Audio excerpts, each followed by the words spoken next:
Hello, welcome back. It's Trisha here, and in this short video, I want to do two things.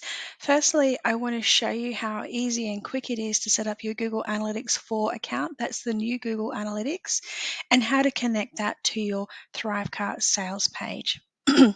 If you haven't already connected or created a Google Analytics account for your website, you'll need to go over to Google Analytics to do so, and you'll need to create what they call a property, which is a code that's assigned to your website URL.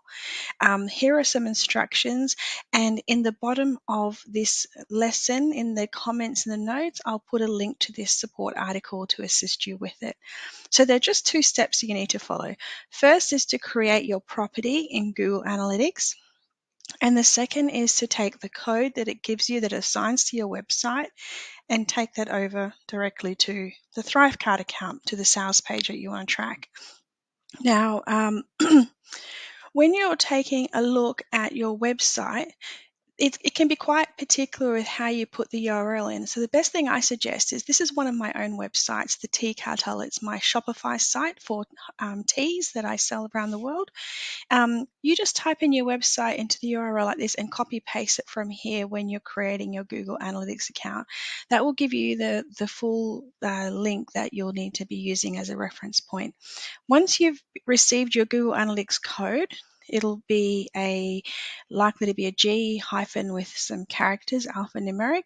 You head over to your ThriveCart account, product settings, checkout, and tracking. So let's head over there. So we're in products. Let's pick this dummy account, ThriveCart School Copy number 3. This is just a duplicate of the original. We'll go into this. And we head straight over to the checkout button here. So all of these are little different buttons for different parts of the checkout process, but we want to go to checkout and we want to go to tracking, Google, and you just copy paste that code they give you from the Google Analytics from here directly into here, and then you're all done. That's it. How easy is that? You are complete. I'll finish this video and I'll go on to the next question that I've received and make a short recording to help you. Thank you.